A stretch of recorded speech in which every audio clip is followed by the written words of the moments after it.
क्या अपने आप से ये कहना उचित है कि जो मुझे सामर्थ देता है उसके द्वारा मैं सब कुछ कर सकता हूँ? अगर आप इस बात को जानना चाहते हैं कि जो प्रेरित पौलुस ये बात कहते हैं फिलिपियों 4 अध्याय उसके 13 वचन में, जो मुझे सामर्थ देता है उसमें मैं सब कुछ कर सकता हूँ, तो अंत तक बने रहे। सबसे पहले मैं आप सबका बी स्ट्रॉन्ग क्राइस्ट चैनल में स्वागत करता हूँ, और जितने भी नए लोग हैं जल्दी से इस चैनल को सब्सक्राइब कर दे। इंस्टाग्राम पर भी आप इसको फॉलो कर सकते हैं।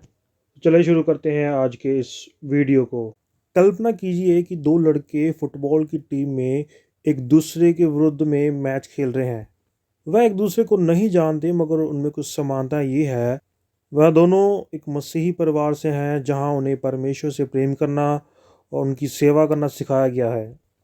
हर कोई बाइबल के बारे में थोड़ा बहुत जानता है, और वास्तव में वह बाइबल के एक वचन से बहुत ज़्यादा प्रेम करते हैं, जैसे कि फिलिपियों 4 अध्याय और उसके 13 वचन में, जहाँ प्रेरित पौलुस कहते हैं कि जो मुझे सामर्थ देता है उसमें मैं सब कुछ कर सकता हूँ। लेकिन अंत में केवल एक बच्चा और उसकी टीम जीतती है, और जब दोनों वापस घर आ रहे होंगे तो दोनों के विचार बहुत अलग होंगे। कोई अपने आप से कहेगा, तुम जानते हो परमेश्वर अद्भुत है, वह वास्तव में मुझे शक्ति देता है और हम जीत गए हैं, क्या कमाल का हमने खेला आज।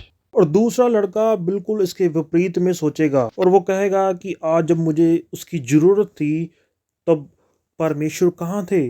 मुझे लगता है कि उनकी जो ताकत है उतनी मजबूत नहीं है जितना मैंने सोचा था। क्या मजाक है। तो यहाँ पे प्रश्न आता है कि फिलिपियों 4 अध्याय और उसके 13 वचन में पौलुस वास्तव में क्या कह रहे हैं, और ये सच्चाई हमारे जीवन में कैसे लागू होनी चाहिए।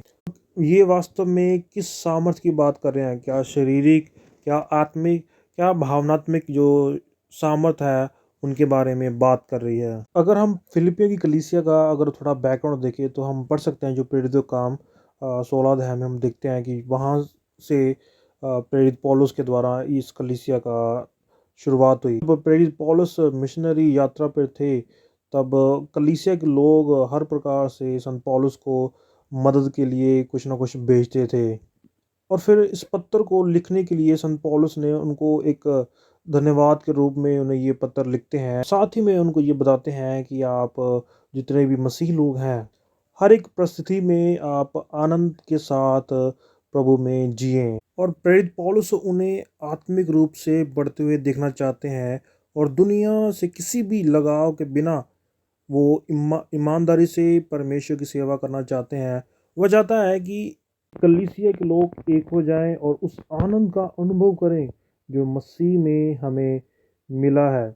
और वास्तव में आनंद और आनंद शब्द का प्रयोग पुस्तक में कम से कम 4 अध्यायों में 16 बार किया गया है। और स्पष्ट रूप से कुछ ऐसा था कि जैसे फिलिपियों को संघर्ष करना पड़ा। वह प्रभु से प्यार करते थे, लेकिन उन्होंने अपने मसीही जीवन में अपनी क्षमता पर भरोसा किया था, और वह एक दूसरे से थोड़ा चिढ़ने लगे थे, चिंतित थे।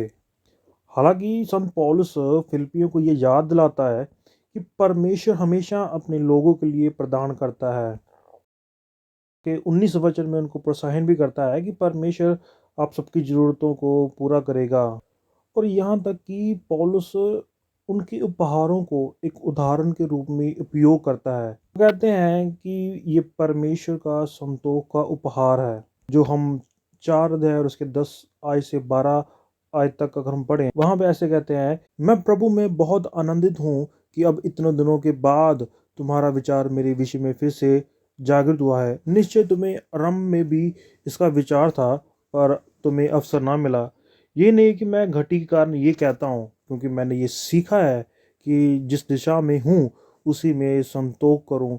मैं दीन होना भी जानता हूँ, बढ़ना भी जानता हूँ, हर एक बात और सब दिशाओं में तृप्त होना, भूखा रहना और घटना बढ़ना सीखा है।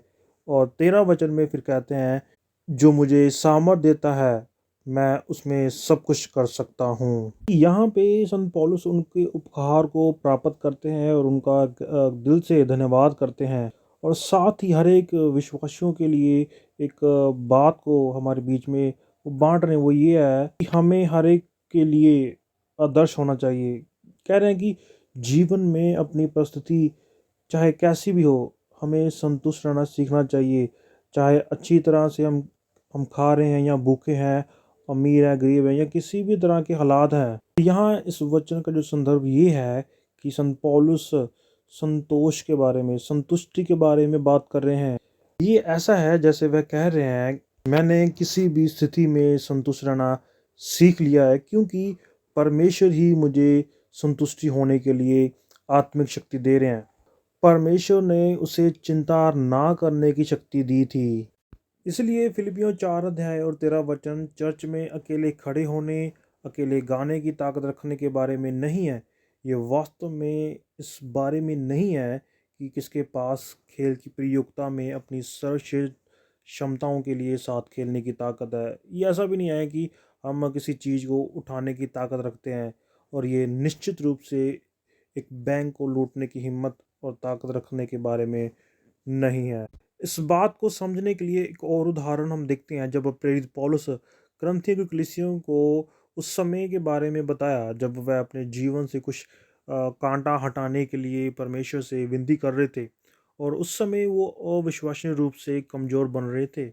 ये शायद किसी तरह से शरीर संघर्ष था, लेकिन हम निश्चित रूप से नहीं जानते थे वह क्या है। किसी भी तरह से कुछ उसे दर्द दे रहा था, वह उससे राहत चाहते थे, लेकिन परमेश्वर ने अपनी परिस्थिति को बदलने के लिए नहीं चुना। इसकी बजाय उन्होंने पर पौलुस को उसकी कमजोरी का सामना करने की शक्ति दी, जो हम दूसरा करन्थियों 12 अध्याय और 9 और 10 वचन में पढ़ते हैं। ये सच्चाई को पूरी तरह से दिखाता है कि पौलुस फिलिपियों को सिखाने की कोशिश कर रहा है कि जब जीवन आदर्श नहीं है, तो परमेश्वर संतुष्टि होने के लिए शक्ति प्रदान करते हैं और हमें दृढ़ रहने और जीतने के लिए अनुग्रह देते हैं।